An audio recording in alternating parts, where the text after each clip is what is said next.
नमस्कार. झटपट रेसिपीमध्ये आपली आता चण्याची थपथपीत भाजी तयार झालेली आहे. त्यात 2 बटाटे टाकलेले आहेत. त्यात 2 बटाटे टाकून चणा टाकलेला आहे.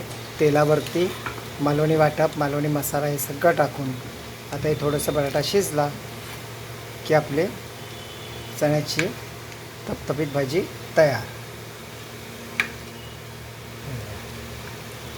मस्त.